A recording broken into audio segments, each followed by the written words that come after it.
I remember distinctly the day my friend Jay died. I had just seen him 10 months prior when I was visiting Austin. We stopped, had coffee, caught up, and he looked like he was in great health. Turns out he wasn't. The month after I saw him, he was diagnosed with colon cancer, and within 9 months, he was dead. And to make this an even tougher pill to swallow, he left behind 3 young boys under the age of 5 and his beautiful wife. Now, gentlemen, I start this video off with this story not to depress you, but to hammer on a point. Like many of you, I've experienced loss multiple times in my life. Now, a habit I've instilled in myself is to try to remember these losses when I'm just not having a good day. Now, that may sound counterintuitive to some, but for me, remembering my friends, remembering my family that I have lost, all of a sudden puts things into perspective. I realize that my problems, the ones causing me all this stress, are really in the big picture, small, tiny issues, and I become very grateful for this one day that I have. And that's the first habit, gents, that changed my life.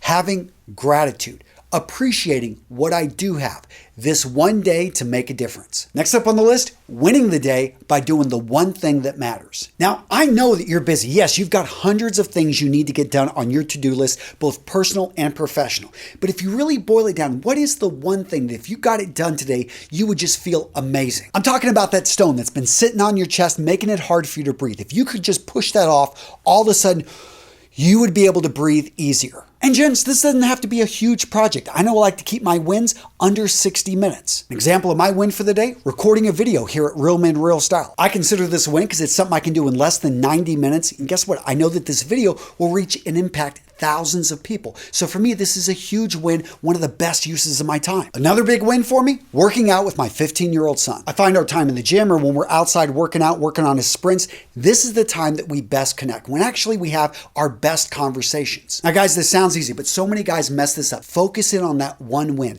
Make sure it's the priority. Find someone maybe to hold you accountable. If you're going to do something with work, have somebody run a sprint with you. The point being, once you get that win done, the rest of the day is going to feel, you're coasted because you got the big win in. The next habit, 80% is good enough. Now it's this habit that's enabled me to put out so many videos here at Real Men Real Style and reach hundreds of millions of men around the world. Seriously, if you watch my videos enough, you will catch the errors. We make mistakes all the time. That being said, if we're mostly right, I am pushing forward. If you're stuck on looking perfect, you're never going to be able to have a big impact. The next habit that changed my life, I hide books everywhere. Yes, this drives my wife nuts, and to make it even worse, if I really like a book, I buy multiple copies. Now, the reason I do this isn't because I love books. No, I love the information in the books, and I want to make it as easy as possible to get that information out. And a tool I've been using for the last couple of years to help me get the most information out of books, Blinkist. Gents, I've had Blinkist as a sponsor multiple times because I love what these guys are doing.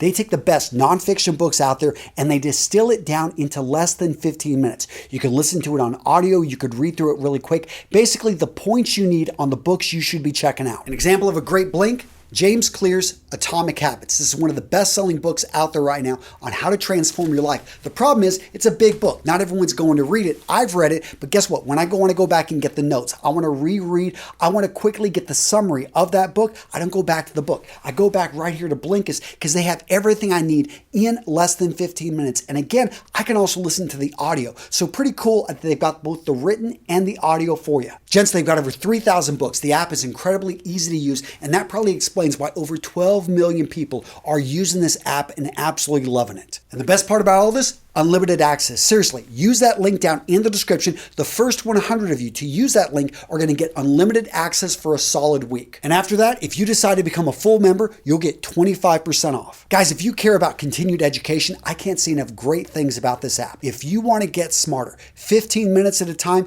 check out Blinkist. The next habit that changed my life, I stopped drinking. Beer, wine, liquor, any type of alcohol is out. And I also don't use drugs, in case you're wondering. Now, I don't judge anyone for their choices, but for me, it was something that I realized I was drinking because I was pressured into it.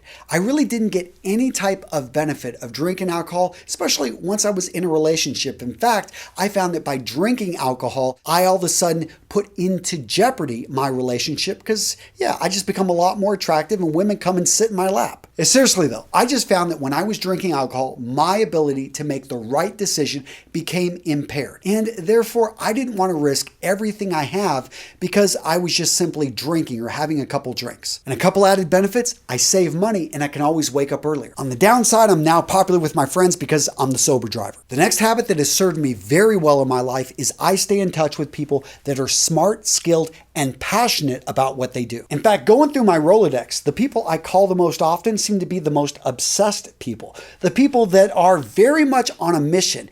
I just like engaging with these people because they are so good at one particular thing, maybe developing apps. I've got one guy here, he's big into properties. Another person, he's a technology developer. Another guy into politics. The thing is, and what I find draws me to these guys, is that they're very passionate about what they're doing. They're obsessed. They want to be the best at this. Now, this next habit dovetails right into that last one about the phone calls, and that is I've become a better listener. I wasn't always a great listener. This is something I'm actually constantly working on. I was that guy that wasn't listening to people. He was just waiting for his turn to speak. Don't be that guy. Instead, actually listen to what people are saying, and not only what they're saying, but what they're not telling you. Have they been going through some tough times? They're not even bringing it up. How about you ask them? How about you just call them up out of the blue and simply say, I was thinking about you and I wanted to hear how your life was going. As men, we rarely ever have anyone that simply wants to listen to us besides our spouse, if we're lucky enough to have one that actually listens to us. Point being is you've got two ears and one mouth. How about you listen twice as much? Don't be that guy that dominates the conversation.